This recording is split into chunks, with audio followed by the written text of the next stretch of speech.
Good afternoon students, कैसे हैं आप लोग। तो हम लोग पढ़ रहे हैं इलेक्ट्रोकेमिस्ट्री और इलेक्ट्रोकेमिस्ट्री में शुरू किए थे गैल्वेनिक सेल। गैल्वेनिक सेल के बारे में काफ़ी डिटेल में लास्ट क्लास में हम लोगों ने पढ़ा कि गैल्वेनिक सेल में दो कंपार्टमेंट होता है, लेफ्ट वाला राइट वाला। लेफ्ट वाले को लेफ्ट हाफ सेल कहते हैं, राइट वाले को राइट हाफ सेल कहते हैं। लेफ्ट में ऑक्सीडेशन होता है, राइट में रिडक्शन होता है और इलेक्ट्रॉन का एक्सटर्नल सर्किट से ट्रांसफ़र होता है और हमें करंट मिलता है। तो बड़ा ही डिटेल में हम लोगों ने उसे पढ़ा है। किसी का भी अगर पहला लेक्चर छूट गया हो तो उसको बढ़िया से आप पढ़ेंगे, क्योंकि ये वाला लेक्चर आपको तभी समझ में आएगा जबकि आपने बढ़िया से पहला लेक्चर पढ़ा हुआ है। बहुत सारे हमारे पास क्वेरीज आती हैं, सर ये थर्मोकेमिस्ट्री ख़त्म हो गया क्या। थर्मोकेमिस्ट्री बहुत पहले ही ख़त्म हो गया, 7 लेक्चर था, 7 लेक्चर आपके जा चुके हैं। तो थर्मोकेमिस्ट्री बहुत पहले, थर्मोकेमिस्ट्री बचा के रखना था हमें क्या। तो थर्मोकेमिस्ट्री बहुत पहले समाप्त हो चुका है।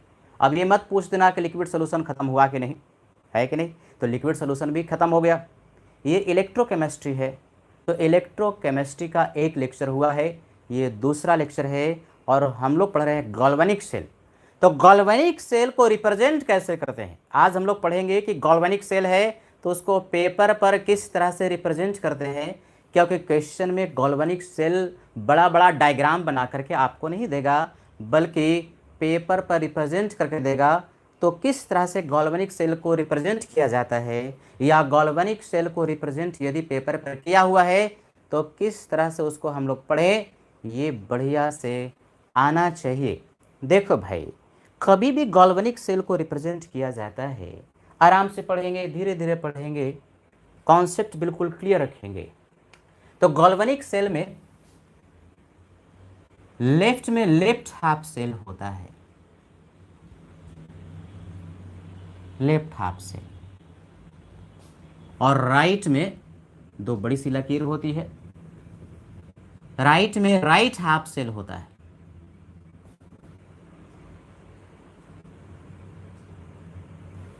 तो लेफ्ट में क्या हो रहा था, ऑक्सीडेशन, यानी basically left half cell oxidation half cell का है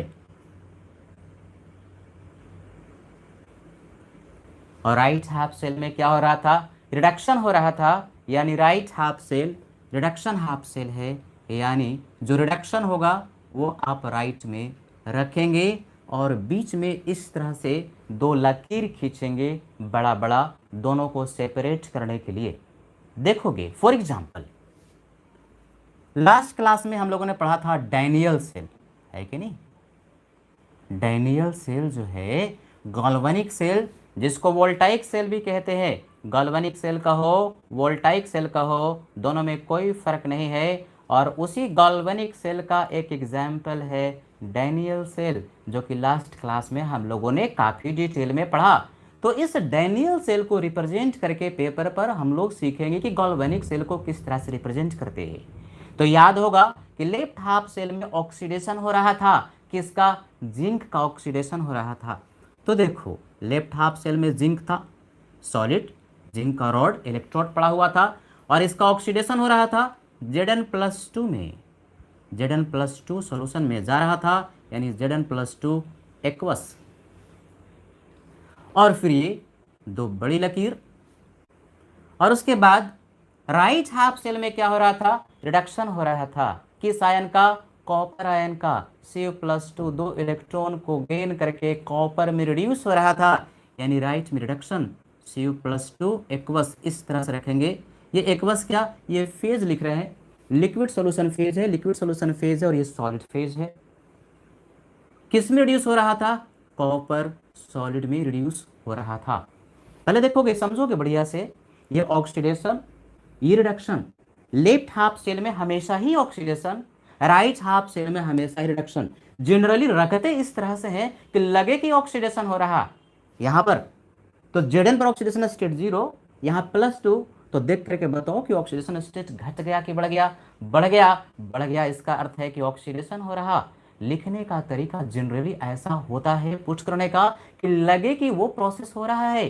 तो Zn से Zn+2 ऑक्सीडेशन हो रहा है, और इधर Cu+2 से Cu+2 से 0 हो गया, यानी कि ऑक्सीडेशन स्टेट घट गया। Reduction, reduction half cell, oxidation half cell. बढ़िया से सीखोगे। लेफ्ट में अगर लिखा तो यहाँ ऑक्सीडेशन ही होगा, राइट में लिखा तो ये आपका रिडक्शन ही होगा। ये एनोड पर, ये कैथोड पर, ये एनोडिक हाफ सेल और ये कैथोडिक हाफ सेल है। अब ये लाइन क्या रिप्रेजेंट कर रहा है? देखो बच्चों, दो तरह का लाइन है। एक है सिंगल वर्टिकल लाइन,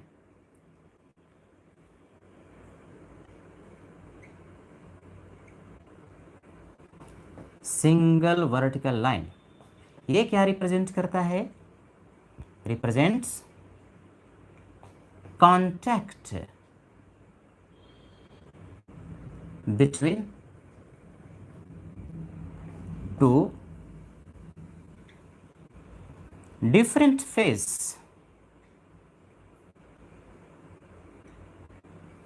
ये भी हाफ सेल है, ये भी हाफ सेल है। ये ऑक्सीडेशन हाफ सेल है, रिडक्शन हाफ सेल है। इस हाफ सेल में जिंक सॉलिड का जो रॉड है वो जिंक के सॉल्यूशन में डूबा हुआ है, ZnSO4 में डूबा हुआ है, जहां पर कि आयन है Zn+2। तो देखो ये Zn सॉलिड जो है इसी सॉल्यूशन में ये डूबा हुआ है, यानी ये Zn मान लो कि यही रॉड है और जिंक के सॉल्यूशन में Zn+2 में डूबा हुआ है, तो उसके कांटेक्ट में है। लेकिन दोनों का फेज डिफरेंट है ना। ये जिंक सॉलिड है, यही जिंक सॉलिड रॉड मान लो तो ये सॉलिड है, और ये सॉल्यूशन है लिक्विड सॉल्यूशन फेज है, यानी ये लिक्विड फेज, ये सॉलिड फेज, और दोनों कांटेक्ट में है। दो डिफरेंट फेज यदि कांटेक्ट में होता है तो सिंगल वर्टिकल लाइन से उसको डिनोट करते हैं। यहां देखो Cu+2 ये क्या liquid solution phase, liquid phase में है, और कॉपर का रॉड इसी में डूबा हुआ है, कॉपर का रॉड इसी सॉल्यूशन में डूबा हुआ है। अर्थात कॉपर जो सॉलिड है और Cu+2 जो लिक्विड है, दोनों डिफरेंट फेज में है लेकिन दोनों कांटेक्ट में है। तो यानी दो डिफरेंट फेज आपस में कांटेक्ट में होगा ना, तो उसको दिखाने के लिए single vertical line, single vertical line ये शो कर रहा है कि ये दोनों डिफरेंट फेज आपस में कांटेक्ट में है एक ही हाफ सेल में। बात क्लियर हुई? अब जरा देखो, ये डबल वर्टिकल लाइन यहां पर भी रखा, यहां पर भी डबल वर्टिकल लाइन रखा, तो ये था single vertical line. Double vertical line जो है रिप्रेजेंट्स सॉल्ट ब्रिज।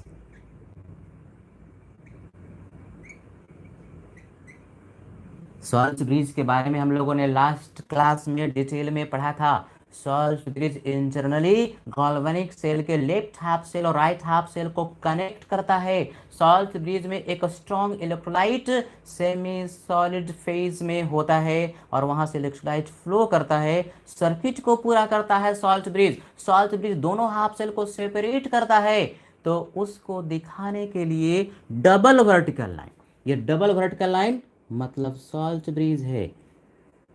समझ बात आई? ये salt bridge single vertical line दिखाता है, दो डिफरेंट फेज यदि आपस में कांटेक्ट में है तो उसको दर्शाने के लिए, और डबल वर्टिकल लाइन दिखाता है, शो करता है किसके बारे में? सॉल्ट ब्रिज के बारे में। तो इस तरह से गैल्वेनिक सेल को हम लोग रिप्रेजेंट करते हैं, जिसका कि एक पर्टिकुलर एग्जाम्पल लिया, कौन सा? Daniell cell. तो कोई भी गैल्वेनिक सेल होगा इसी तरह से रिप्रेजेंट करेंगे। लेफ्ट में होगा तो ऑक्सीडेशन ही होगा, राइट में होगा तो रिडक्शन ही होगा। यानी कि लेफ्ट में कभी भी लेफ्ट में रख दिया तो रिडक्शन हाफ सेल नहीं होगा, ये ऑक्सीडेशन हाफ सेल। राइट में रख दिया तो रिडक्शन ही होगा। रिडक्शन हाफ सेल को रिप्रेजेंट करने का यह एक तरीका होता है जिसको कि आपको बढ़िया से समझ लेना है। अब इसमें दो तीन बातों का ख्याल रखना है। यदि गैस है और गैस आयन है, गैस और गैस आयन है, तो भाई गैस और गैस आयन का इलेक्ट्रोड तो नहीं बनेगा ना। उस केस में हमको एक इलेक्ट्रोड चाहिए इलेक्ट्रॉन के ट्रांसफर के लिए, या सिर्फ आयन ही आयन है, मान लो Fe+2 है, Fe3+ है, ऑक्सीडेशन या रिडक्शन हुआ और आयन ही आयन है, तो आयन का इलेक्ट्रोड तो नहीं बनता ना, लिक्विड सोल्यूशन का तो इलेक्ट्रोड नहीं बनेगा। तो इलेक्ट्रोड वहां पर चाहिए जहां पर कि सिर्फ एक्वस सॉल्यूशन में ही आपका फेज है या फिर गैस या गैस का आयन है, तो इलेक्ट्रॉन के ट्रांसफर के लिए एक इलेक्ट्रोड की जरूरत पड़ती है।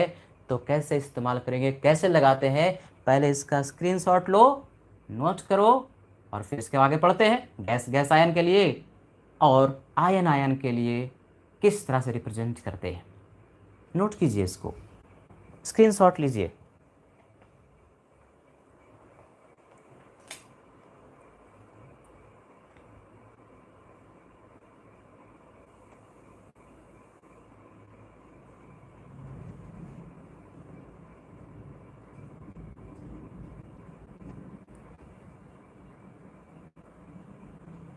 तो जो बच्चे देर से आए फटाफट, गैल्वेनिक सेल को रिप्रेजेंट करने का तरीका, लेफ्ट में लेफ्ट हाफ सेल, राइट में राइट हाफ सेल, लेफ्ट में ऑक्सीडेशन, राइट में रिडक्शन, यानी लेफ्ट में ऑक्सीडेशन हाफ सेल को रखते हैं और राइट में रिडक्शन हाफ सेल को रखते हैं।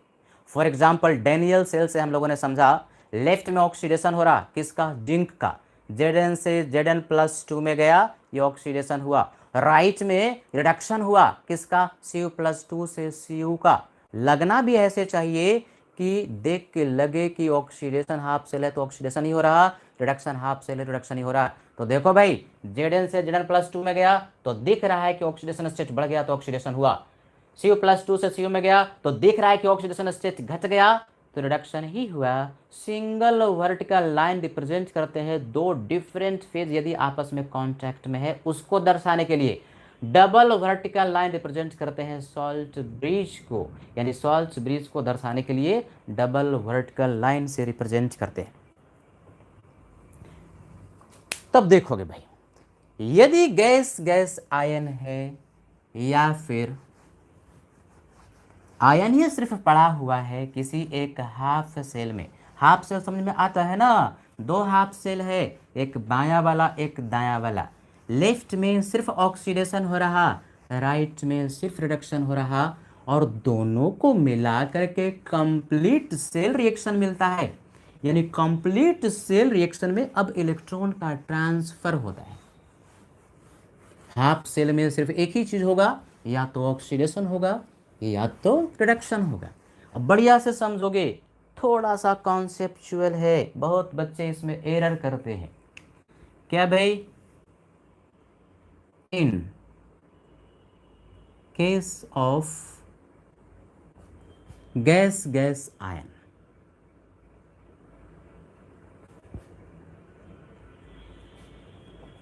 half cell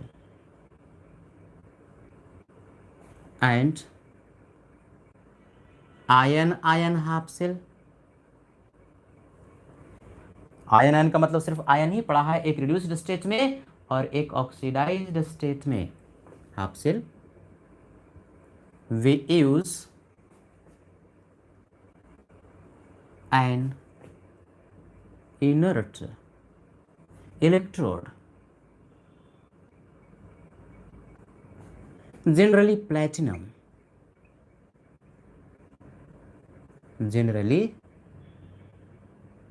platinum, PT, PT का मतलब प्लेटिनम। क्या कहता है यहां से हम लोग समझते हैं, दिमाग लगाओगे है कि नहीं। जैसे मान लो कि लेफ्ट हाफ सेल में H2 गैस है और इसका आयन H+ एक्वस आयन है कि नहीं। तो ये गैस का आयन, ये गैस और गैस का आयन, हमें तो एक रॉड चाहिए ना इलेक्ट्रॉन के ट्रांसफर के लिए। ये ऑक्सीडेशन H2 से H+ में होगा तो इलेक्ट्रॉन जो रिलीज होगा उसको बाहर भेजने के लिए एक इलेक्ट्रोड चाहिए, है कि नहीं। तो गैस गैस अगर आयन है तो हमें एक इलेक्ट्रोड की जरूरत पड़ेगी। तो ऐसे एक इलेक्ट्रोड हम लोग सेलेक्ट करेंगे जो रिएक्शन में पार्टिसिपेट नहीं करता। ऐसा इलेक्ट्रोड जो रिएक्शन में पार्टिसिपेट नहीं करता उसको इनर्ट इलेक्ट्रोड कहते हैं। कैसा इलेक्ट्रोड बच्चों, बोलो, इनर्ट इलेक्ट्रोड। तो यहां पर हम लोग एक इनर्ट इलेक्ट्रोड लगा देंगे, इधर प्लेटिनम लगा दिया, पीटी, पीटी का मतलब प्लेटिनम। क्या होता है ये, सॉलिड, प्लेटिनम सॉलिड, लिखे नहीं सॉलिड, लेकिन तुमको पता है कि प्लेटिनम जो इलेक्ट्रोड है वो सॉलिड होता है। तो ये सॉलिड, ये गैस, और दोनों एक दूसरे के कॉन्टैक्ट में है, इसी के थ्रू, इस प्लेटिनम इलेक्ट्रोड के थ्रू गैस प्रवाहित होगा। तो दोनों एक दूसरे के कॉन्टैक्ट में है तो सिंगल वर्टिकल लाइन से सेपरेट कर दिया। अब ये H2 गैस H प्लस में बबल होगा, इसी सॉल्यूशन में H2 गैस जा रहा होगा जिसमें कि ऑक्सीडेशन होगा। तो H2 गैस और H प्लस भी कांटेक्ट में है, लेकिन दो डिफरेंट फेज है। ये लिक्विड एक्वस का मतलब क्या, लिक्विड सॉल्यूशन फेज, और ये गैस फेज, ये लिक्विड फेज। तो गैस और लिक्विड दो डिफरेंट फेज हुआ। दो डिफरेंट फेज यदि आपस में कांटेक्ट में है तो सिंगल वर्टिकल लाइन से उसको दर्शाते हैं, रिप्रेजेंट करते हैं। और फिर ये सॉल्ट ब्रिज लगा दिया। ये लेफ्ट हाफ सेल हुआ। क्या सीखा, गैस गैस आयन यदि हाफ सेल है तो वहां पर हमें एक इलेक्ट्रोड की जरूरत पड़ेगी, और वह इलेक्ट्रोड इनर्ट होगा। जनरली पेपर पर रिप्रेजेंट करने के लिए वह इनर्ट इलेक्ट्रोड लेते हैं प्लैटिनम। सर वो पीछे में जिंक वाला में इलेक्ट्रोड नहीं है, अरे जिंक तो खुद ही इलेक्ट्रोड था, उसको अलग से इलेक्ट्रोड की जरूरत नहीं थी, वो खुद एक इलेक्ट्रोड मेटल इलेक्ट्रोड था। अब जरा देखो राइट में, मान लो ऑक्सीडेशन हुआ, इधर में रिडक्शन होता है तो Fe3 प्लस एक्वस हमने लिया, और ये रिड्यूस होकर के Fe+2 एक्वस में गया, है कि नहीं। ये एक्वस लिक्विड सॉल्यूशन और ये भी एक्वस लिक्विड सॉल्यूशन, रिडक्शन हो रहा इसलिए राइट हाफ सेल में हमने पुट किया। यहां तक तो आपको बात समझ में आ गई। लेफ्ट में ऑक्सीडेशन, राइट में रिडक्शन, है कि नहीं। लेकिन अब ये लिक्विड है, ये लिक्विड है, हमको तो एक इलेक्ट्रोड चाहिए ना, इलेक्ट्रॉन जहां पर आएगा। तो वो जो इलेक्ट्रोड हम लोग लेते हैं बच्चों, वो इनर्ट इलेक्ट्रोड होता है, जो कि रिएक्शन में पार्टिसिपेट नहीं करता, नॉन रिएक्टिव होता है। और पेपर पर रिप्रेजेंट करने के लिए प्लैटिनम इलेक्ट्रोड लेते हैं, तो यहाँ पर रख देंगे प्लैटिनम। सॉलिड होता है ये, सॉलिड। और ये लिक्विड हो, ये लिक्विड फेज जो कि प्लैटिनम इसी में डाला हुआ रहेगा, ये दोनों आपस में कांटेक्ट में रहेंगे, तो कांटेक्ट को दिखाने के लिए सिंगल वर्टिकल लाइन। अब ये देखो एक और चीज, तीसरा चीज, ये कौन सा फेज, लिक्विड फेज, ये भी कौन सा फेज, लिक्विड फेज। दोनों आयन लिक्विड फेज में है, एक ही हाफ सेल में है, तो क्या सिंगल वर्टिकल लाइन से सेपरेट करेंगे, नहीं, उसको कॉमा से सेपरेट करते हैं। ये देखो कॉमा, यानी कि किसी एक हाफ सेल में स्पेसिस सेमी फेज में हो तो उसको हम लोग कॉमा से सेपरेट करते हैं। अगर डिफरेंट फेज में हो और आपस में कांटेक्ट में रहे तो उसको सिंगल वर्टिकल लाइन से सेपरेट करते हैं। और डबल वर्टिकल लाइन क्या हुआ, सॉल्ट ब्रिज को रिप्रेजेंट करता है। फिर से फटाफट देखो, लेफ्ट में ऑक्सीडेशन, राइट में रिडक्शन, ये लेफ्ट हाफ सेल, ये राइट हाफ सेल। लेफ्ट में रख दिया तो ऑक्सीडेशन हुआ, राइट में रख दिया तो रिडक्शन ही होगा। अब कभी कभी ये Fe+2 सर ये पहले लिखा रहे, Fe3 प्लस बाद में लिखा रहे, तो ये ऑर्डर कभी कभी एक्सचेंज करके भी लिख सकता है। ध्यान से सुनो मेरी बातें, यानी ये Fe+2 राइट हाफ सेल में ये पहले और ये बाद में लिखा रहे, इसका मतलब ऑक्सीडेशन नहीं हो गया, दोनों स्पेस एक ही साथ पड़ा है, तो ये ऑर्डर जनरली ऊपर नीचे इधर उधर कर सकता है। लेकिन अगर राइट में है तो रिडक्शन ही होगा, राइट में लिखा तो रिडक्शन ही, और लेफ्ट में रखा तो ऑक्सीडेशन ही होगा। हम ये कह रहे हैं कि Fe+2 और Fe+3, इसका मतलब ऑक्सीडेशन नहीं हो गया, इसका मतलब सिर्फ एक ही साथ में है। लेकिन अगर राइट में लिखा है तो रिडक्शन ही होगा, और लेफ्ट में रखा तो ऑक्सीडेशन ही होगा। लेकिन बाय कन्वेंशन जनरली हम लिखते ऐसे हैं जैसे कि लगना चाहिए कि वह प्रोसेस हो रहा है। जैसे Fe3 प्लस पहले लिखा, Fe+2 बाद में रखा, तो लग रहा है कि रिडक्शन हो रहा। H2 गैस पहले लिखा, H प्लस बाद में रखा, तो लग रहा है कि ऑक्सीडेशन हो रहा है। Oxidation half, reduction half. और यदि सेमी फेज में स्पेसिस हो एक हाफ सेल में, सेमी फेज लिक्विड फेज, तो उसको कॉमा से सेपरेट कर देते हैं। और डिफरेंट फेज आपस में कांटेक्ट है तो सिंगल वर्टिकल लाइन से सेपरेट कर देते हैं। और ये जो है double vertical line salt bridge को रिप्रेजेंट करता है कि नहीं। तो अभी हम लोग कुछ एग्जाम्पल से रिप्रेजेंट करना सीखेंगे और उसको पढ़ना सीखेंगे, क्योंकि इलेक्ट्रोकेमिस्ट्री के न्यूमेरिकल्स तभी आपको समझ में आएगा जबकि रिप्रेजेंटेशन समझ में आता है और उसको पढ़ने आता है बढ़िया से। इसको नोट कीजिए।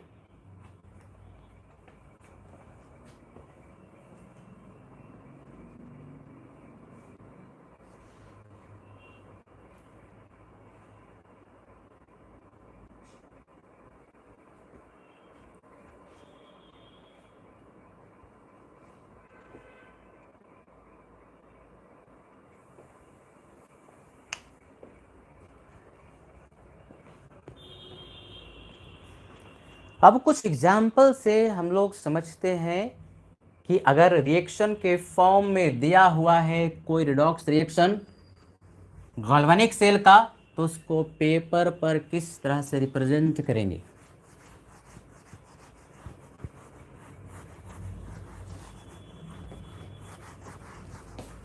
जैसे for example a redox reaction दे दिया कुछ इस तरह से,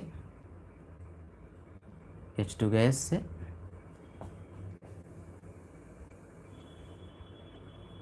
two Ag plus aqueous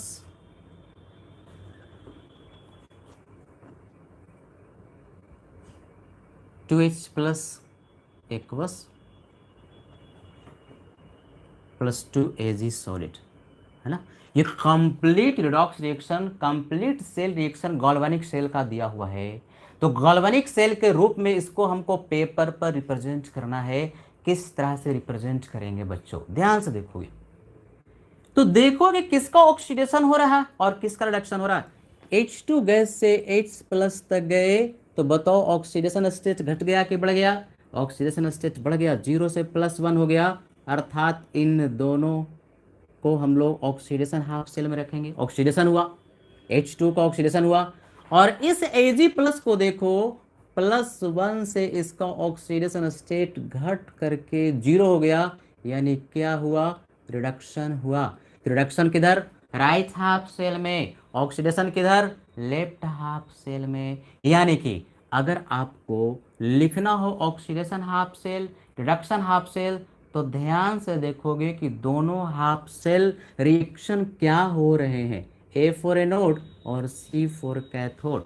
A for anode oxidation, C for cathode reduction. किसका ऑक्सीडेशन हुआ, H2 गैस का। किसमें ऑक्सीडेशन हुआ, 2H प्लस में ऑक्सीडेशन हुआ। अगर इसको बैलेंस करोगे तो 2 इलेक्ट्रॉन रिलीज कर गया, ये एनोड हुआ, लेफ्ट हाफ सेल एनोड होता है। कैथोड का रिडक्शन क्या हो रहा है, रिडक्शन किसका, सिल्वर का, 2Ag प्लस एक्वस है, जो कि रिड्यूस होकर के सॉलिड में कन्वर्ट हो गया, 2Ag सॉलिड में कन्वर्ट हो गया, रिडक्शन हुआ। और रिडक्शन में क्या, इलेक्ट्रॉन का ट्रांसफर। कितने इलेक्ट्रॉन का, तो 2 इलेक्ट्रॉन इसने गेन कर लिया, चार्ज को बैलेंस कर लिया, तो ये 2 इलेक्ट्रॉन रिलीज किया, यही 2 इलेक्ट्रॉन इसने गेन किया, ये ऑक्सीडेशन हुआ, रिडक्शन, और दोनों को जोड़ोगे तो ये कंप्लीट सेल रिएक्शन तुम्हारे पास मिल गया। ये एनोड जो होता है किधर में, left half cell, left half cell, LHC left half cell. Reduction किधर होता है, राइट हाफ सेल, दाएं तरफ, right half cell, right half cell. अब रिप्रेजेंट करना बड़ा सरल हो गया, देखोगे कैसे रिप्रेजेंट करेंगे। तो यहां लिखा हमने H2 गैस, और बताओगे कुछ चीजें हम छोड़ेंगे, किस में गया, H प्लस में गया। अब यहां पर स्टोइकोमेट्रिक कोएफिशिएंट नहीं लिखना होता है, यहां 2H प्लस लिखने की जरूरत नहीं, खाली H प्लस लिखोगे, एक्वस, है ना। ये डबल वर्टिकल लाइन, पहले ये बताओ ये लिक्विड सॉल्यूशन फेज और H2 गैस है, दोनों के बीच में सिंगल वर्टिकल लाइन क्यों, क्योंकि दोनों एक ही हाफ सेल में है। ऑक्सीडेशन वाला एनोड लेफ्ट हाफ सेल लिख रहे हैं, पहले दोनों एक ही हाफ सेल में है, और दोनों का फेज डिफरेंट है, ये लिक्विड और ये गैस, तो दोनों यदि डिफरेंट फेज में है तो सिंगल वर्टिकल लाइन से सेपरेट करते हैं बच्चों।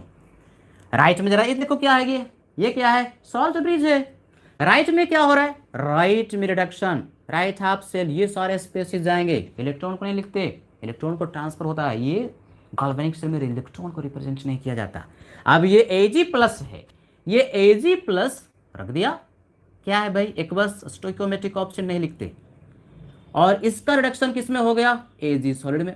तो ये राइट हाफ सेल, ये लेफ्ट हाफ सेल, राइट में रिडक्शन, लेफ्ट में ऑक्सीडेशन, बीच में salt bridge, double vertical line, और ये सिंगल वर्टिकल लाइन क्या शो कर रहा है, सिंगल वर्टिकल लाइन शो कर रहा है कि दो फेज आपस में कांटेक्ट में है, उसको दर्शाता है। ये लिक्विड, ये सॉलिड, एकदम बढ़िया समझना है। अभी इसमें एक एरर है, क्या एरर है, एरर ये है कि gas gas ion, gas gas ion, gas gas ion के लिए एक अलग से इनर्ट इलेक्ट्रोड की जरूरत पड़ती है, या तो आयन आयन सिर्फ हो या गैस गैस आयन हो, तो उसके लिए अलग से इनर्ट इलेक्ट्रोड चाहिए, और वह इनर्ट इलेक्ट्रोड इस्तेमाल जो करते हैं वह होता है प्लैटिनम। यानी तुमको यहाँ पर लगाना पड़ेगा बच्चों प्लैटिनम। सॉलिड, ये गैस दोनों आपस में कांटेक्ट में है, तो सिंगल वर्टिकल लाइन से उसको हमने सेपरेट कर दिया, ये रिप्रेजेंट हो गया। ये आंसर हुआ, गॉल्वेनिक सेल को हमने पेपर पर रिप्रेजेंट कर दिया। और यदि इस तरह से रिप्रेजेंट किया हुआ रहता तो यहां से हम ये लिखते, तो रिएक्शन हमारे पास बन जाता। हो सकता है कि पेपर पर आपको गॉल्वेनिक से रिप्रेजेंट करके दे दिया और उसका रिएक्शन पूछे कि एनोड पर क्या रिएक्शन, कैथोड पर क्या। हम बार बार ए लिखेंगे, A for anode, C for cathode, A for anode, C for cathode. Anode पर ऑक्सीडेशन, कैथोड पर रिडक्शन। एनोड पर हमेशा ही ऑक्सीडेशन होता है और कैथोड पर हमेशा रिडक्शन होता है। तो यहां से यहां लिख सकते हैं या रिवर्स गियर भी लगा सकते हैं। गॉल्वेनिक सेल को रिप्रेजेंट कर दिया, तो इन रिप्रेजेंट किया हुआ गॉल्वेनिक सेल से दोनों हाफ सेल रिएक्शन को लिख सकते हैं। नोट कीजिए इसको, अगला एग्जांपल लेंगे। बहुत इंटरेस्टिंग है, कॉन्सेप्चुअल है, हर एक पॉइंट को बढ़िया से समझोगे तो इलेक्ट्रोकेमिस्ट्री भी आसान लगेगा।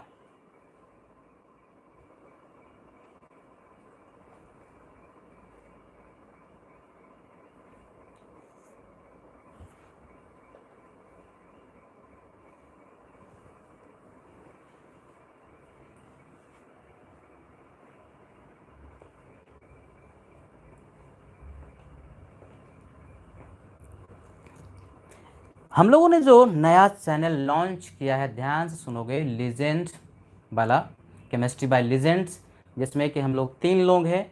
फिजिकल केमिस्ट्री के लिए मैं, ऑर्गेनिक केमिस्ट्री के लिए कुमुद सर और मनु सर इनऑर्गेनिक केमिस्ट्री पढ़ाएंगे।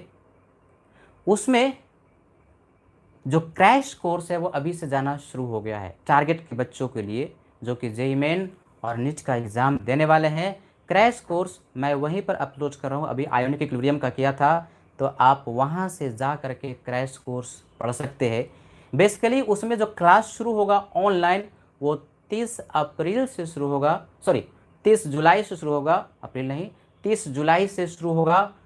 8 से 10:30 के बीच में रेगुलर क्लास चलेगा, लाइव होगा। वो 10th पास्ट स्टूडेंट्स के लिए होंगे और उसमें शुरुआत के जो 15 क्लास होगा वो फ्री ऑफ कॉस्ट होगा, उसमें कोई पैसा नहीं लगेगा। लेकिन एनरोलमेंट शुरू हो चुका है, मैं ये भी कह रहा हूँ, एनरोलमेंट शुरू हुआ है और जो एनरोल करके बच्चा पढ़ेगा उसको सारी सुविधाएं दी जाएगी।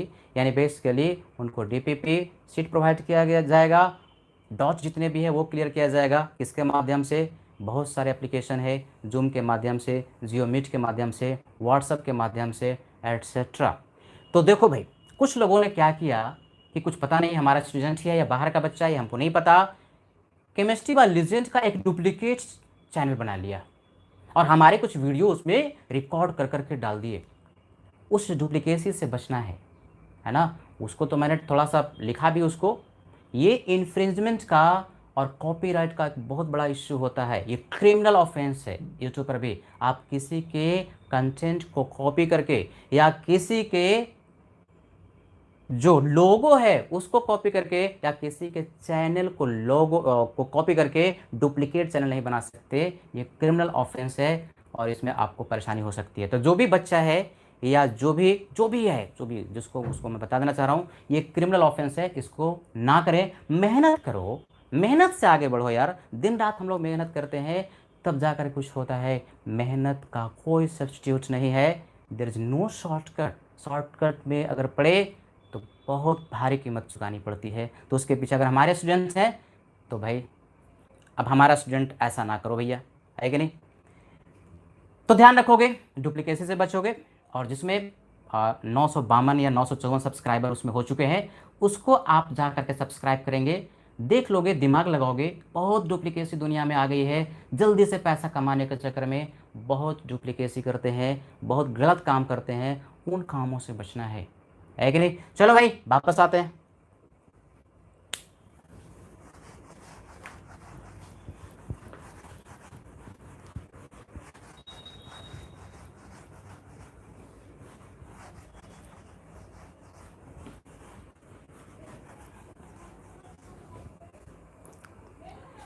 दूसरा एग्जांपल देखोगे सब, और इसको बढ़िया से देखोगे। रिडॉक्स रिएक्शन का भी जानकारी इलेक्ट्रोकेमिस्ट्री के लिए बढ़िया से होना चाहिए। तो बैलेंसिंग भी आना चाहिए। बैलेंसिंग का कुछ वीडियो हमारी इसी चैनल पे पड़ा हुआ है, तो उसको बढ़िया से पढ़ लोगे। जैसे कुछ इस तरह से एक रिडॉक्स रिएक्शन तुम्हारे पास दे दिया, MnO4 minus aqueous Fe+2 aqueous H+ aqueous. Reaction हुआ, ये गया Mn+2 aqueous plus Fe3+ aqueous N+H2O liquid. ये एक गैल्वेनिक सेल का कंप्लीट रिडॉक्स रिएक्शन दे दिया, और इसको आपको पेपर पर रिप्रेजेंट करना है। किस तरह से रिप्रेजेंट करेंगे वो ध्यान से देखोगे। यहां पर भी सबसे पहले ये पहचानेंगे कि किसका ऑक्सीडेशन हो रहा और किसका रिडक्शन हो रहा। तो Fe पर +2 ऑक्सीडेशन स्टेट है, जो कि +3 हो गया। तो देख करके बताओ कि ये क्या हुआ, ऑक्सीडेशन हुआ कि रिडक्शन? ऑक्सीडेशन स्टेट बढ़ गया, तो ये हुआ ऑक्सीडेशन। MnO4 माइनस में Mn पर ऑक्सीडेशन स्टेट कैलकुलेट करना सिखाया था। ये कितना है भाई? +7, जो कि ऑक्सीडेशन स्टेट घट करके +2 हो गया। ऑक्सीडेशन स्टेट घट गया, यानी कि पर मैग्नेट आयन MnO4 माइनस का हुआ रिडक्शन। तो हम लोगों ने पहचान लिया कि किसका ऑक्सीडेशन और किसका रिडक्शन हुआ। ऑक्सीडेशन जहां पर होता उसको एनोड कहते हैं, रिडक्शन जहां पर होता उसको कैथोड कहते हैं। एनोड किसका ऑक्सीडेशन हुआ? Fe+2 का, तो Fe+2 एक्वस लिखा। बैलेंसिंग भी सीखोगे आगे जाकर के। इलेक्ट्रोकेमिस्ट्री में बैलेंसिंग का बहुत बड़ा काम पड़ने वाला है। Fe+2 से किस में ऑक्सीडाइज हुआ? Fa3+ में ऑक्सीडाइज हुआ। तो बैलेंस अगर करोगे तो एक इलेक्ट्रॉन, दिस इज एक्वस, एक इलेक्ट्रॉन। कैथोड पर रिडक्शन हो रहा, तो कैथोड पर रिडक्शन हो रहा किसका? MnO4 माइनस का, एक्वस। किस में रिड्यूस हो रहा? ये रिड्यूस होकर के सब रिवर्सिबल, जितने भी गैल्वेनिक सेल के रिएक्शन होते हैं वो कैसे होते हैं? रिवर्सिबल।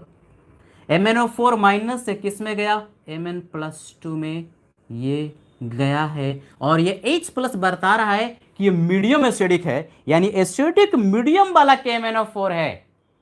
तो बैलेंस करने से बहुत चीज पता चलेगा। बैलेंसिंग से सबसे पहले ये पता चलेगा कि ये जो H+ है वो राइट हाफ सेल में जाएगा या लेफ्ट हाफ सेल में जाएगा, ऑक्सीडेशन वाला में जाएगा कि रिडक्शन वाला में जाएगा। H+ वो तो बैलेंसिंग से तुमको पता चलेगा ना, या तो जानकारी से कि ये MnO4 एसिडिक होता है, बेसिक होता है या न्यूट्रल होता है। Fe+2 नहीं होता, यानी मीडियम एसिडिक, बेसिक या न्यूट्रल MnO4 का, तो H+ MnO4 के साथ आएगा।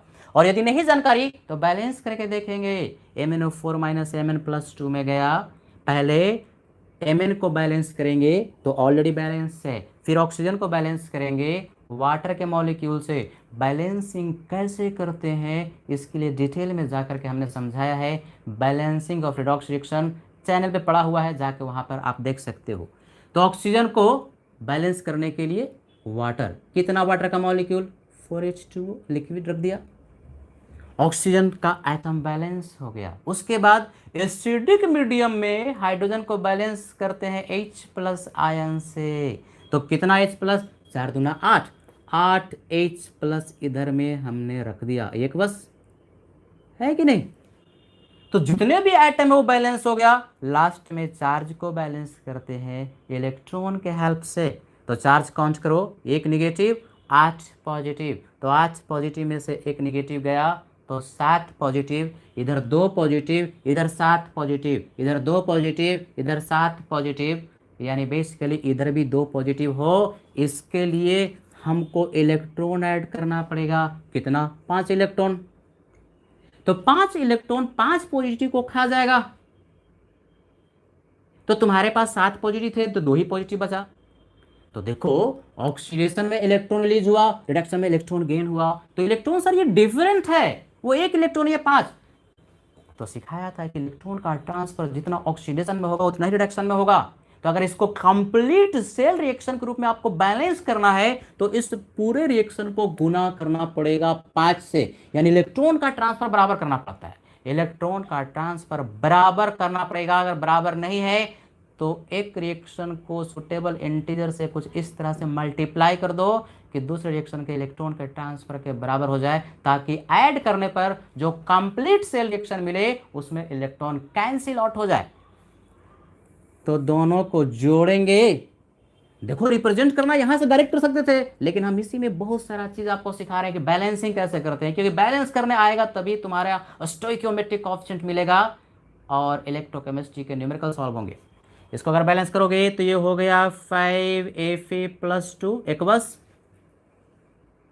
ऊपर से इलेक्ट्रॉन का transfer cancel, plus MnO4 minus aqueous plus 8H plus aqueous, right में Fe3 plus aqueous, electron cancel हो चुका है, प्लस Mn+2 एक्वस, एक्वस का मतलब liquid solution phase, and plus 4H2O liquid. ये रिएक्शन यहाँ पर स्टोइकियोमेट्रिक कोएफिशिएंट 5 से गुना किया है तो ये 5। तो ये रिएक्शन आपका बैलेंस्ड केमिकल रिएक्शन हुआ, और इसकी जरूरत पड़ेगी, इसकी जरूरत वहां पड़ेगी जहां पर आपको न्यूमेरिकल स्टोइकियोमेट्रिक कोएफिशिएंट की रिक्वायरमेंट होगी, जो कि आगे में पढ़ेंगे। लेकिन ये क्वेश्चन नहीं था, क्वेश्चन था कि इसको हमको रिप्रेजेंट करना है। तो रिप्रेजेंट करने के लिए हमको पता चल गया कि किसका ऑक्सीडेशन हो रहा, तो Fe+2 का ऑक्सीडेशन हो रहा। किधर में ऑक्सीडेशन वाला होता है, लेफ्ट में। देखो अब रिप्रेजेंट कर रहे हैं, Fe+2 का ऑक्सीडेशन हुआ किस में, Fe3+ में, तो एक्वस लिखा, और यहाँ पर Fe+3 में ये ऑक्सीडाइज हो गया। ये लेफ्ट में क्यों लिखा, लेफ्ट हाफ सेल में, लेफ्ट हाफ सेल में ऑक्सीडेशन होता है। ये कॉमा क्यों रखा, ऑक्सीडेशन वाला एनोड वाला, ये कॉमा क्यों रखा, क्योंकि दोनों का फेज सेम है, इसलिए कॉमा से सेपरेट किया।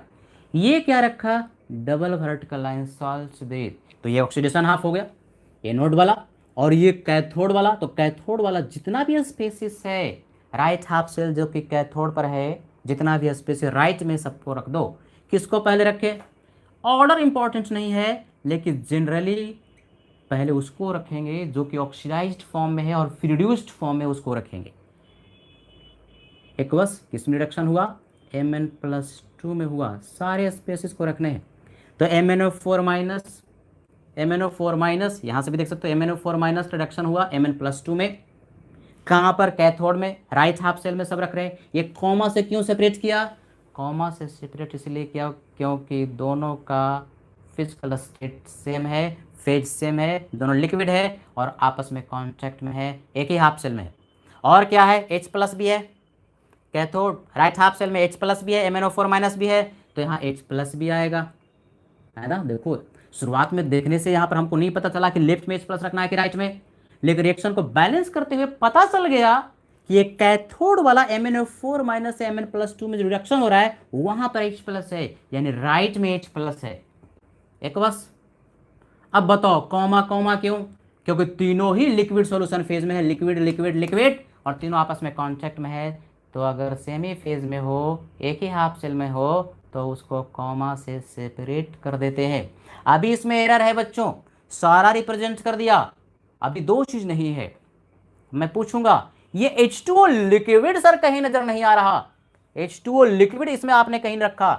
कभी भी H2O लिक्विड किसी रिडॉक्स रिएक्शन में होता है या किसी हाफ सेल में होता है तो उसको नहीं रखते। क्यों नहीं रखते, अरे हर जगह वाटर प्रेजेंट है। एक्वस का मतलब क्या, सॉल्वेंट वाटर है, सॉल्वेंट वाटर है, सॉल्वेंट वाटर है, सॉल्वेंट वाटर है, सॉल्वेंट वाटर है, यानी हर जगह वाटर है। उस वाटर को अलग से रिप्रेजेंट करने की जरूरत नहीं पड़ती, हर जगह वाटर है तो उसको अलग से नहीं लिखा जाता। एक और चीज क्या, आयंस है, आयंस है, आयंस है, आयंस है, आयंस है, इधर सिर्फ आयंस, इधर भी सिर्फ आयंस। तो यदि किसी एक हाफ सेल में सिर्फ आयंस हो तो अलग से एक इलेक्ट्रोड की जरूरत पड़ती है, और वो इलेक्ट्रोड इनर्ट होना चाहिए। जनरली जो लेते हैं वो क्या, प्लैटिनम। तो यहाँ पर लगा देंगे बच्चों प्लैटिनम, जो कि सॉलिड होता है। लिख भी सकते हो इस, नहीं भी लिखो तो तुमको पता है कि प्लैटिनम सॉलिड होता है।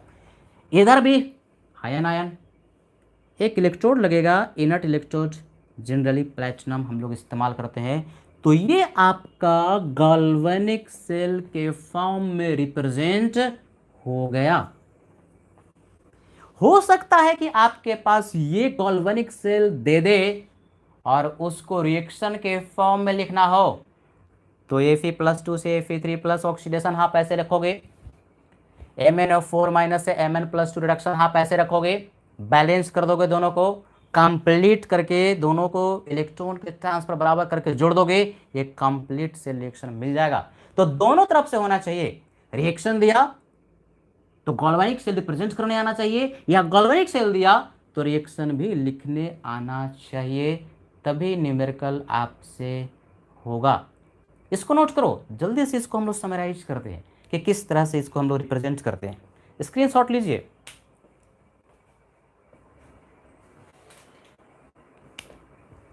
दिस इज कॉमा,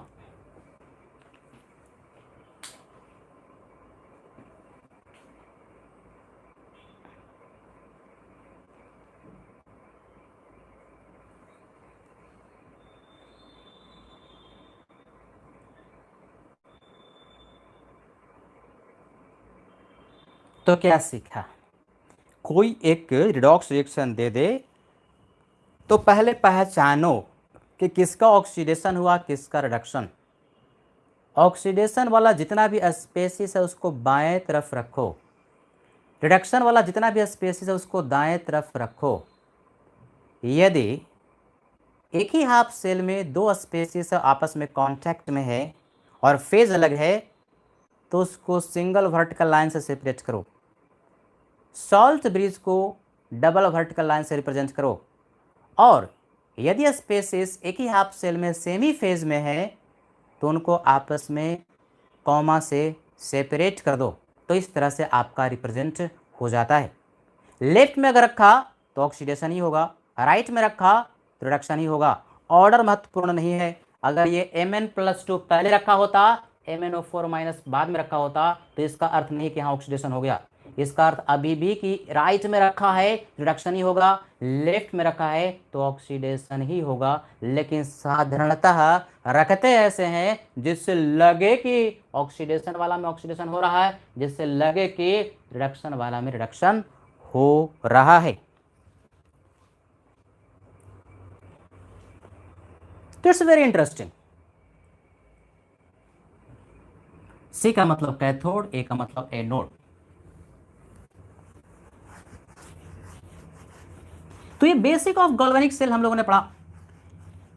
अब यहां से हम लोग थोड़ा आगे बढ़ते हैं और पढ़ेंगे इलेक्ट्रोड पोटेंशियल के बारे में।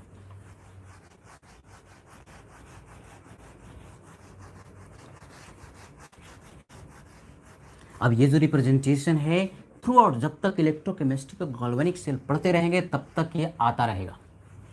तो वहां पर भी हम लोग सीखते रहेंगे।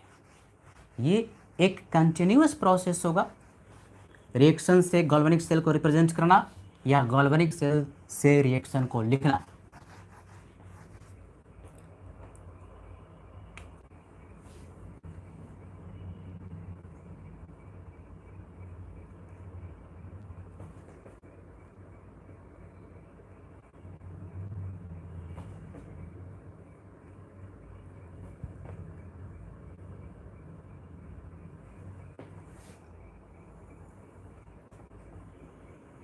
Concept of electrode potential very important concept है, समझते हैं।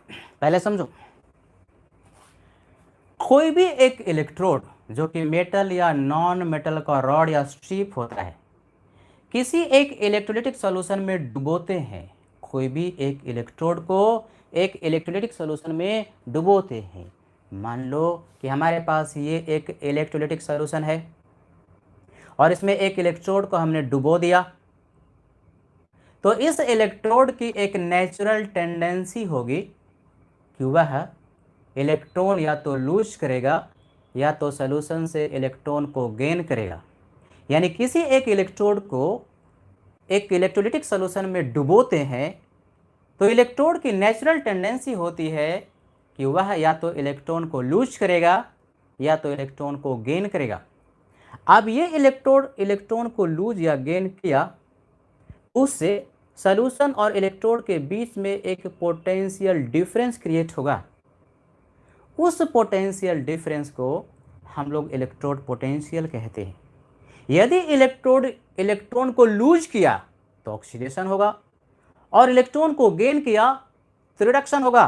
तो इसी तरह से इलेक्ट्रोड पोटेंशियल भी दो तरह का होगा, एक इलेक्ट्रोड ऑक्सीडेशन पोटेंशियल और दूसरा इलेक्ट्रोड रिडक्शन पोटेंशियल। बात समझ में आई?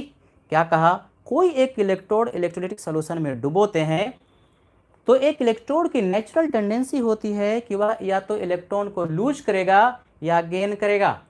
तो इलेक्ट्रॉन को लूज या गेन करने से एक पोटेंशियल डिफरेंस क्रिएट हो जाता है। किसके किसके बीच में? इलेक्ट्रोड के बीच में और सॉल्यूशन के बीच में। उस पोटेंशियल डिफरेंस को इलेक्ट्रोड पोटेंशियल के नाम से पुकारते हैं, जो कि दो तरह का संभव हो सकता है। यदि ऑक्सीडेशन हुआ तो ऑक्सीडेशन इलेक्ट्रोड पोटेंशियल, रिडक्शन हुआ तो रिडक्शन इलेक्ट्रोड पोटेंशियल कहा जाएगा। यानी इलेक्ट्रोड पोटेंशियल दो तरह का, बढ़िया से समझोगे बच्चों। इलेक्ट्रोड पोटेंशियल दो तरह का होता है।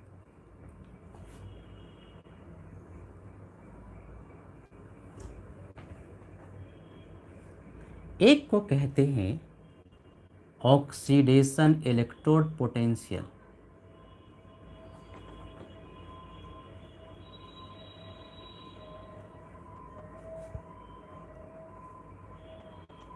और दूसरे को कहते हैं रिडक्शन इलेक्ट्रोड पोटेंशियल।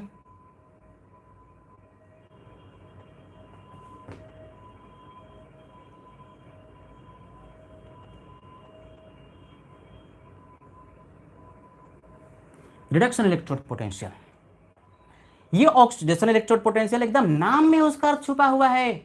जहां पर इलेक्ट्रॉन का लॉस होगा, जहां पर इलेक्ट्रॉन लूज करेगा और ऑक्सीडेशन स्टेट एलिमेंट का बढ़ जाएगा, उसको बोलेंगे ऑक्सीडेशन इलेक्ट्रोड पोटेंशियल। ऐसे रिप्रेजेंट करते हैं, लिखते ऐसे हैं, ई मतलब इलेक्ट्रोड पोटेंशियल, ओपी, ओपी का मतलब ऑक्सीडेशन पोटेंशियल।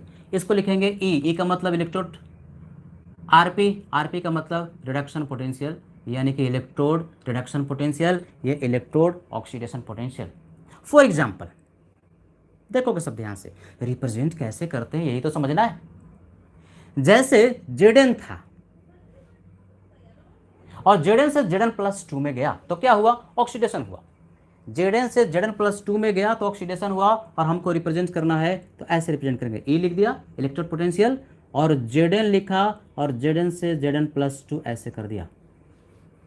तो ये कौन सा पोटेंशियल हुआ? ये ऑक्सीडेशन पोटेंशियल हुआ। ये ऑक्सीडेशन हो रहा है, देख के ही पता चल रहा कि जेडन से जेडन प्लस 2 में जा रहा है, यानी ऑक्सीडेशन हुआ। और इसके लिए कुछ वैल्यू दे दिया, मान लिया कि ये दे दिया 0.70 वोल्ट, यानी बेसिकली ये कौन सा पोटेंशियल हुआ? ये ऑक्सीडेशन पोटेंशियल को रिप्रेजेंट कर रहा है। देखते के साथ ही पता चल जाना चाहिए जेडन से जेडन प्लस 2 मतलब ऑक्सीडेशन, मतलब कौन सा पोटेंशियल की बात कर रहा है? ऑक्सीडेशन इलेक्ट्रोड पोटेंशियल की बात कर रहा है। सिमिलरली फॉर एग्जाम्पल मान लो इसी को हम उल्टा लिख दें, इस तरह से लिखे, ई जेडन प्लस 2 से जेडन, क्या हो रहा है? जेडन प्लस 2 से जेडन में रिडक्शन हो रहा है। तो किस पोटेंशियल को ये रिप्रेजेंट कर रहा है? रिडक्शन इलेक्ट्रोड पोटेंशियल को रिप्रेजेंट कर रहा है। देख के ही पता चल जाता है कि जो हो रहा है वही उसका पोटेंशियल है। रिडक्शन पोटेंशियल को ऐसे रिप्रेजेंट करते हैं, और इसका जो वैल्यू दिया रहेगा कुछ से 0.70 वोल्ट माइनस साइन के साथ। फॉर एग्जाम्पल अगर रिडक्शन पोटेंशियल जैसे लिखना है Cu+2 से Cu+2 higher oxidation state, lower में गया, रिडक्शन हुआ, ये बेसिकली रिडक्शन पोटेंशियल का वैल्यू दिया हुआ रहेगा। मान लो ये दिया है 0.34 वोल्ट। ये क्वेश्चन में दिया हुआ रहता है, इलेक्ट्रोड पोटेंशियल रटने की जरूरत नहीं पड़ती, ये क्वेश्चन में दिया हुआ रहता है। तो हम लोगों ने रिप्रेजेंट करना सीखा। जैसे उसी को अगर लिखना रहता कॉपर का ऑक्सीडेशन पोटेंशियल तो कैसे लिखते? ई मतलब इलेक्ट्रोड पोटेंशियल Cu से, किसमें? Cu+2, क्या हो रहा? ऑक्सीडेशन। तो कौन सा पोटेंशियल हुआ? ऑक्सीडेशन पोटेंशियल हुआ। इसका वैल्यू दिया हुआ रहेगा कुछ इस तरह से। वैल्यू नहीं रटना है, लिखने के तरीके को समझना है। ये oxidation potential, reduction potential, reduction हो रहा, रिडक्शन हो रहा, ऑक्सीडेशन हो रहा, ऑक्सीडेशन हो रहा। क्या समझे? किसी एक इलेक्ट्रोड को इलेक्ट्रोलाइटिक सॉल्यूशन में डुबोते हैं तो उसकी एक नेचुरल टेंडेंसी होती है कि वह या तो इलेक्ट्रॉन को लूज करेगा या गेन करेगा। तो इलेक्ट्रॉन को लूज या गेन करने से एक पोटेंशियल डिफरेंस क्रिएट हो जाता है सॉल्यूशन के बीच में और इलेक्ट्रोड के बीच में। उस पोटेंशियल डिफरेंस को इलेक्ट्रोड पोटेंशियल के नाम से पुकारते हैं। यदि ऑक्सीडेशन हुआ तो ऑक्सीडेशन इलेक्ट्रोड पोटेंशियल, रिडक्शन हुआ तो रिडक्शन इलेक्ट्रोड पोटेंशियल के नाम से उसको पुकारते हैं। इसको नोट कीजिए, स्क्रीनशॉट लीजिए।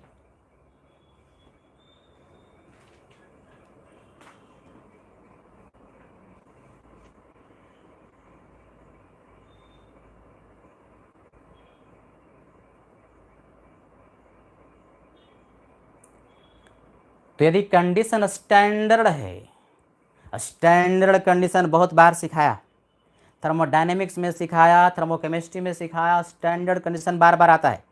तो स्टैंडर्ड कंडीशन के लिए इस इलेक्ट्रोड पोटेंशियल को पुकारते हैं।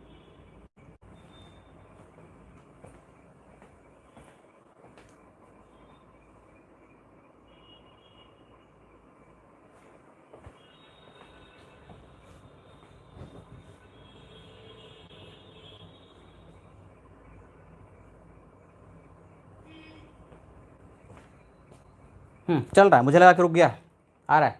थोड़ा टाइम लैग दिख रहा है, मैं काफ़ी देर पहले यहाँ से गुजरा, मुझे अभी दिखा रहा है ये।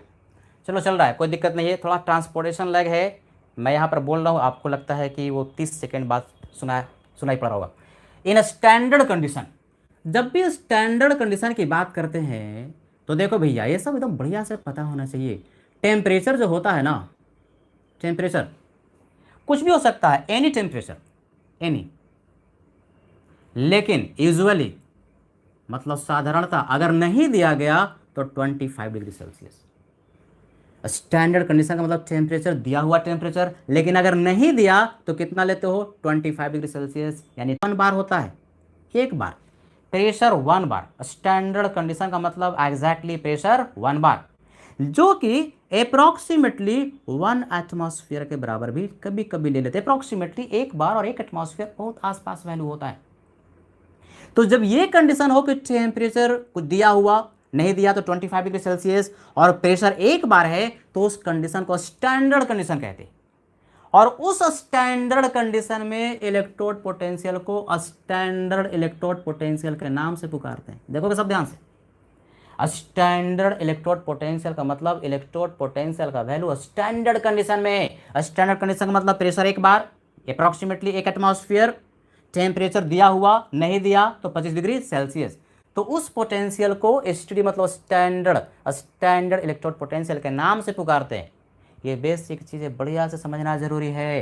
तो ये स्टैंडर्ड इलेक्ट्रोड पोटेंशियल अब 2 तरह का मैं फिर से लिखना सिखा रहा हूँ, और ये जिसको लिखने आता है उसको आगे का जो कॉन्सेप्ट है बढ़िया से समझ में आएगा। बेसिक कॉन्सेप्ट जिसको आ जाता है, कठिन से कठिन कॉन्सेप्ट फटाफट समझ में आ जाता है। देखो बच्चों, अब यहाँ पर 2 तरह का इलेक्ट्रोड पोटेंशियल होगा। एक को कहेंगे standard oxidation potential, short form में ऐसे लिख दिया, ऑक्सीडेशन पोटेंशियल।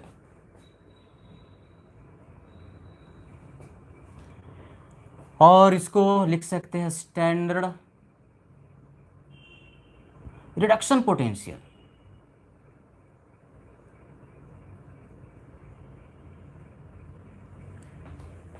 एसओपी इसको लिखते हैं, और इसको लिखते हैं एसआरपी। एसआरपी का मतलब स्टैंडर्ड रिडक्शन पोटेंशियल, और एसओपी का मतलब स्टैंडर्ड ऑक्सीडेशन पोटेंशियल। कैसे रिप्रेजेंट करते हैं इसको? रिप्रेजेंट ऐसे करते हैं, क्या भैया, तो ई लिखा था और ऑक्सीडेशन पोटेंशियल के लिए ईओपी कर दिया, बस यहाँ पर नॉट लगा देना। नॉट का मतलब क्या, स्टैंडर्ड। जैसे थर्मोकेमिस्ट्री थर्मोडायनेमिक्स में नोट लगाते थे, उसका अर्थ होता था स्टैंडर्ड कंडीशन। यहां पर क्या, ई नॉट लगा दिया, नॉट का मतलब स्टैंडर्ड, और आरपी का मतलब रिडक्शन पोटेंशियल। फॉर एग्जांपल, जैसे जिंक का लिख रहे थे, तो जिंक का कैसे लिख रहे थे, ई लिखा, जेडन से जेडन+2 में गया तो पता चल गया कि ऑक्सीडेशन हो रहा, तो ये ऑक्सीडेशन पोटेंशियल है, और नॉट लगा दिया तो इसको कहेंगे standard oxidation potential, standard oxidation potential. इसी तरह से फॉर एग्जांपल अगर लिखा E और कर दिया Cu+2 से Cu, क्या हो रहा? रिडक्शन। तो कौन सा पोटेंशियल दिया? रिडक्शन पोटेंशियल की बात कर रहा है। नॉट लगा दिया तो क्या हो गया? Standard reduction potential. यानी बेसिकली यहाँ जो भी वैल्यू देगा वो एसआरपी का वैल्यू होगा। मान लो ये 0.34 वैल्यू दिया, 34 वोल्ट, तो ये एसआरपी हुआ, स्टैंडर्ड रिडक्शन पोटेंशियल कॉपर का हुआ। और ये एसओपी हुआ, स्टैंडर्ड ऑक्सीडेशन पोटेंशियल जिंक का हुआ। मान लो कुछ वैल्यू दिया हुआ है, वैल्यू रटना नहीं है, दिया हुआ रहेगा। ये मान लो कि दिया है 0.70 वोल्ट के बराबर, यानी नॉट लगा देते हैं तो वही इलेक्ट्रोड पोटेंशियल स्टैंडर्ड कहा जाता है। अब काम की बात ध्यान से सुनो, इलेक्ट्रोड पोटेंशियल और स्टैंडर्ड बेसिकली एक ही चीज हुआ, बस स्टैंडर्ड कंडीशन में उसको हमने स्टैंडर्ड इलेक्ट्रोड पोटेंशियल की बात किया। ऑक्सीडेशन होगा तो स्टैंडर्ड ऑक्सीडेशन पोटेंशियल, रिडक्शन होगा तो standard reduction potential, SRP SOP not लगा दिया, मतलब उसी को स्टैंडर्ड कंडीशन में कहते हैं। देखने से ही पता चल जाना चाहिए कि ऑक्सीडेशन हो रहा, देखने से ही पता चल जाना चाहिए कि रिडक्शन हो रहा। भाई इस तरह से दिया, काम की बात बढ़िया से ध्यान से सुनो। अगर इस तरह से दिया तो कोई कन्फ्यूजन नहीं, ये एसओपी ही दिया हुआ है। इस तरह से दिया तो देख के ही पता चल गया कि एसआरपी ही दिया। लेकिन अगर क्वेश्चन में कह दिया कि कॉपर का स्टैंडर्ड इलेक्ट्रोड पोटेंशियल इतना होता है, लिख करके ऐसे नहीं दिया, सिर्फ कह दिया कॉपर का इलेक्ट्रोड पोटेंशियल 0.34 वोल्ट होता है, तो उस केस में तो कंफ्यूजन हो गया ना कि हम स्टैंडर्ड इलेक्ट्रोड पोटेंशियल की बात किया तो ऑक्सीडेशन वाला लें, रिडक्शन वाला लें। ध्यान सुनो, अगर सिर्फ क्वेश्चन में स्टैंडर्ड इलेक्ट्रोड पोटेंशियल की बात करता है और इस तरह से नोटेशन में लिख करके नहीं देता, तो बाय कन्वेंशन, किसका कन्वेंशन चलता है? आईयूपीएसी, बाय आईयूपीएसी कन्वेंशन उसको एसआरपी लेते हैं। यानी क्वेश्चन में कह दिया कि कॉपर का स्टैंडर्ड इलेक्ट्रोड पोटेंशियल इतना है, रिडक्शन मेंशन नहीं किया, खाली कह दिया कॉपर का स्टैंडर्ड इलेक्ट्रोड पोटेंशियल इतना है, तो कौन सा लोगे? SRP. Bye convention standard electrode potential का मतलब एसआरपी होता है। नोटेशन में ऐसे करके दे दिया तो कोई कंफ्यूजन नहीं है, तो दिख ही रहा है कि ऑक्सीडेशन हो रहा, दिख ही रहा कि रिडक्शन हो रहा। अगर लैंग्वेज में लिखा, नोटेशन में नहीं दिया, तो मैं एक पते की बात बहुत बढ़िया से बता रहा हूं। क्या बताया? फिर से बताओ। स्टैंडर्ड इलेक्ट्रोड पोटेंशियल का मतलब एसआरपी। नोट करो इसको।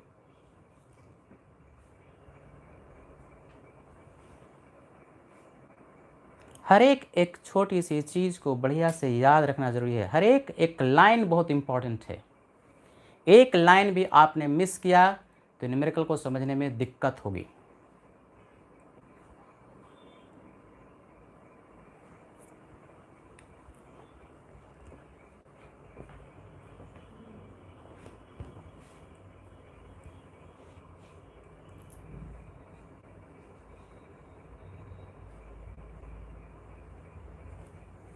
अब कुछ इंपॉर्टेंट बातें,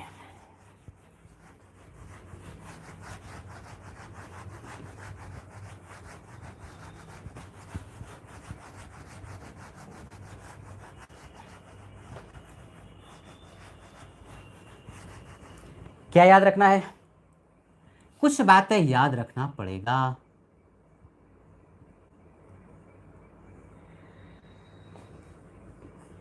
ये जो ऑक्सीडेशन पोटेंशियल होता है ना, माइनस ऑफ रिडक्शन पोटेंशियल होता है।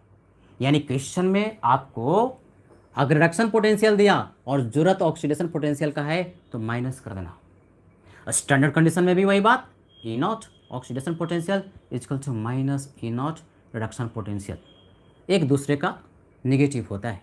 फॉर एग्जाम्पल जैसे अगर कह दिया ई नॉट Zn+2 से Zn ये है -0.70 वोल्ट, ये कौन सा पोटेंशियल दिया?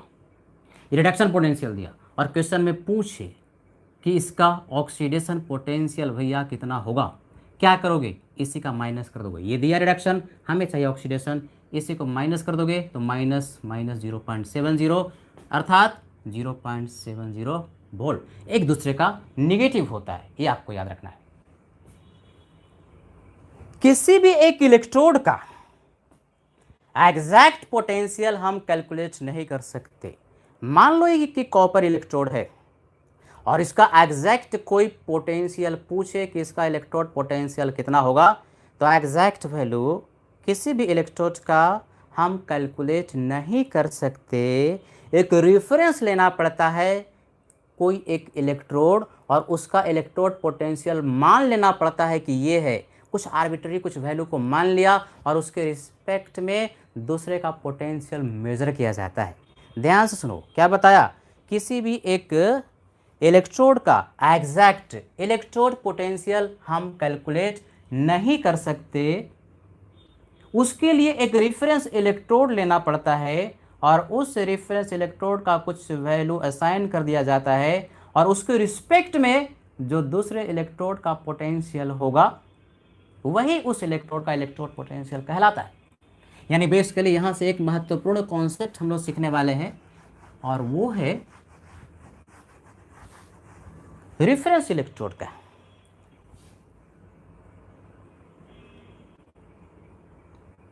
Concept of reference electrode.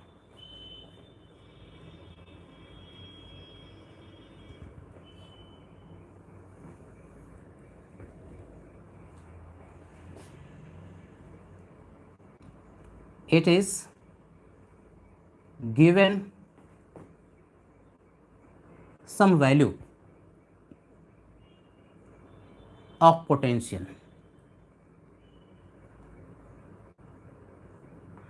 है ना। एक रेफरेंस इलेक्ट्रोड ऐसा इलेक्ट्रोड होता है जिसका कि कुछ वैल्यू आर्बिट्ररी असाइन कर दिया जाता है। कौन असाइन करता है? IUPAC, और इसके रिस्पेक्ट में दूसरे इलेक्ट्रोड का पोटेंशियल देखा जाता है। तो इस पर्पस के लिए SHE standard hydrogen electrode is taken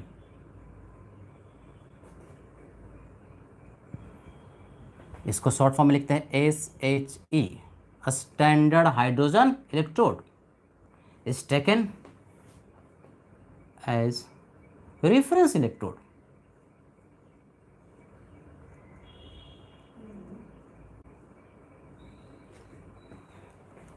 and SHE मतलब स्टैंडर्ड हाइड्रोजन इलेक्ट्रोड जो कि रेफरेंस इलेक्ट्रोड है is given zero value of potential, zero value of potential. देखो ये माना गया है, यानी हम लोग जो स्टैंडर्ड हाइड्रोजन इलेक्ट्रोड पढ़ेंगे उसका पोटेंशियल एग्जैक्टली जीरो नहीं होता। किसी भी इलेक्ट्रोड का एग्जैक्ट पोटेंशियल तो हम निकाल ही नहीं सकते, बल्कि एक रेफरेंस इलेक्ट्रोड लेते हैं और वो जो रेफरेंस इलेक्ट्रोड लिया हाइड्रोजन का स्टैंडर्ड कंडीशन में, जिसको स्टैंडर्ड हाइड्रोजन इलेक्ट्रोड कहते हैं, उसका वैल्यू मान लिया IUPAC ने कितना? जीरो। तो अब जरा देखो भैया, ये SHE है, स्टैंडर्ड हाइड्रोजन इलेक्ट्रोड है और इसका वैल्यू असाइन कर दिया कि जीरो, और ये कॉपर का इलेक्ट्रोड है ना, और दोनों को आपस में क्या कर दिया? कनेक्ट कर दिया। तो पोटेंशियल डिफरेंस जो मिलेगा वही पोटेंशियल डिफरेंस कॉपर के इलेक्ट्रोड के पोटेंशियल के बराबर होगा, क्योंकि इसका वैल्यू जीरो, तो जो भी डिफरेंस होगा इस कॉपर के इलेक्ट्रोड के पोटेंशियल के बराबर होगा। कभी कभी क्वेश्चन में पूछता है कि हाइड्रोजन का ये जीरो होता है कि मान लिया गया है? ये एज्यूम किया गया है, रेफरेंस इलेक्ट्रोड है, एज्यूम कर लिया गया कि इसका वैल्यू जीरो है कि नहीं। अब ये जो SHE है कैसा होता है वो हम लोग देखेंगे। देखिए कोई भी जो इलेक्ट्रोड है दोनों तरह से काम कर सकता है, कोई भी इलेक्ट्रोड दोनों तरीके से काम कर सकता है, उसका ऑक्सीडेशन भी हो सकता, रिडक्शन भी हो सकता। यानी कि ध्यान से देखो, ये जो SHE है, यह SHE का फुल फॉर्म समझ में आया? Standard hydrogen electrode. यह एनोड और कैथोड दोनों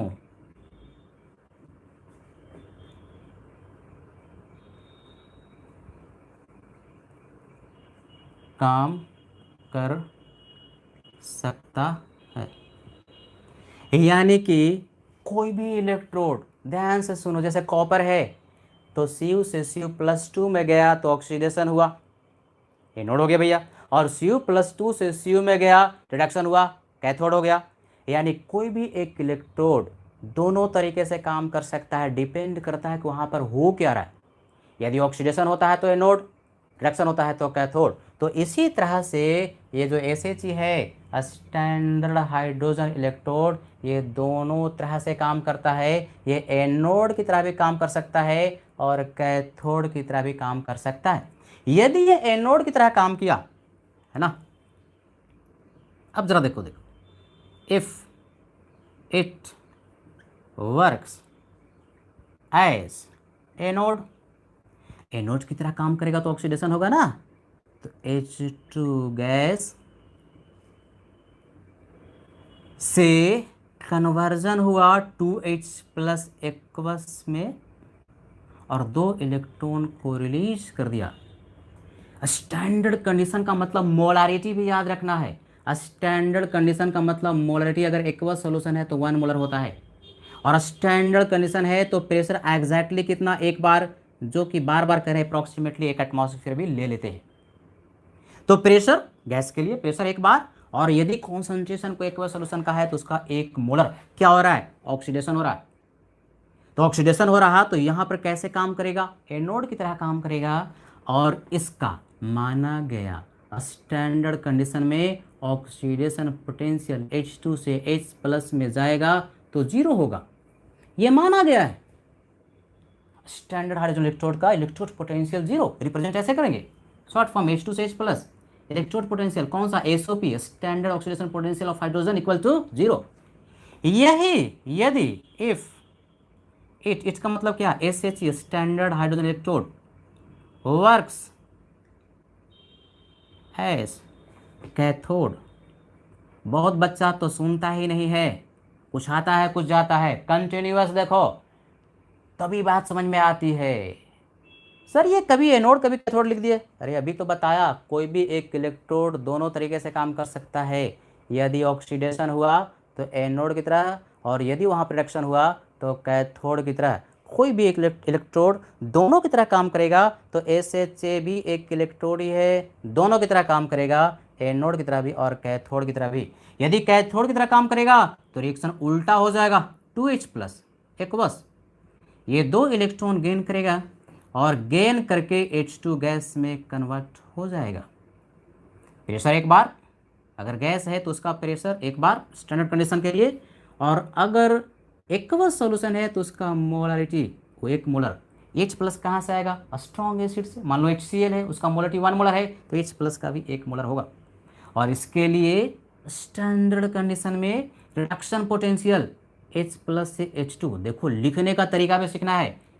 H2 0 ऑक्सीडेशन स्टेज, ये +1, यहाँ +1, ये 0, तो क्या दिखा रहा है, यहाँ रिडक्शन यहाँ ऑक्सीडेशन, इसका वैल्यू 0, दोनों 0 होगा ना, अरे ये 0 तो ये भी 0, इसका -0, दोनों बराबर 0।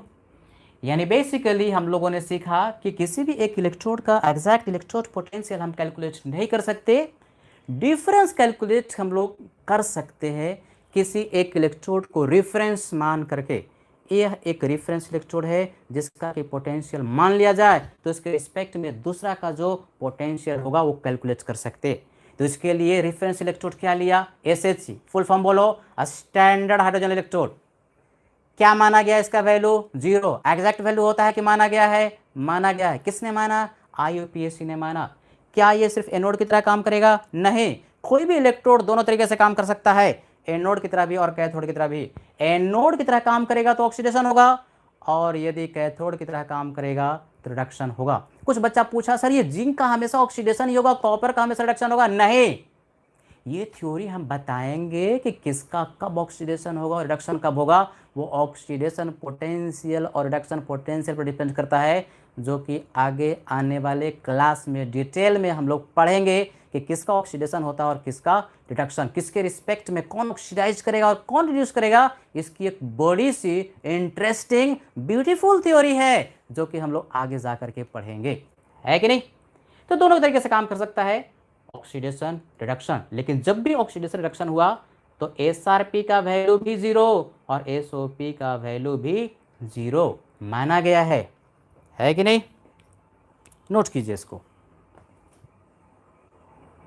तो बहुत बच्चा कह रहा था कि सर आज मौसम अच्छा नहीं है, मौसम ख़राब है, तो थोड़ा आज कम ही पढ़ाइएगा। तो ठीक है, आज मैं यहीं पर छोड़ता हूँ। अगला क्लास मंडे को होगा, ध्यान से सुनो। नेक्स्ट क्लास होगा आपको मंडे को, और ये बहुत बेसिक हम लोगों ने पढ़ा है। Next class will be very very important, that will be very important, क्योंकि न्यूमेरिकल अब वहीं से शुरू होने वाला है। नस्ट इक्वेशन हम लोग पढ़ने वाले हैं, उसमें किस तरह से इलेक्ट्रोड पोटेंशियल कैलकुलेट किया था वो सीखने वाले हैं। तो जो नेक्स्ट क्लास है वो है मंडे को, नोट कर लो, 12:30 PM। और उस चैनल को सब्सक्राइब करना ना भूलें, क्योंकि क्रैश कोर्स मैं वहीं पर अपलोड कर रहा हूँ। जितने भी सर हैं, कुमुद सर और मनु सर, दोनों ही जो क्रैश कोर्स टारगेट के लिए अपलोड करेंगे वो उसी चैनल पर, और चैनल का नाम मैंने आपको बता दिया है। क्या चैनल है भाई, बोलो सब, सबको याद है? Chemistry bye legends. कुछ फेक चैनल है, ध्यान से देखना। जो 850 के ऊपर में जो सब्सक्राइबर है वो हम लोग का है, सॉरी 950 के ऊपर में। और एक दो और फेक चैनल है, उसको आप सब्सक्राइब करने से बचेंगे। कुछ हैं ऐसे अनवांटेड एलिमेंट्स जो कि कॉपी पेस्ट करते हैं, तो उनसे थोड़ा सा बचें और सब्सक्राइब जरूर करो, है कि नहीं? तो आज के लिए इतना ही, जम के पढ़िए, गर्दा उड़ा दीजिए। Thank you very much.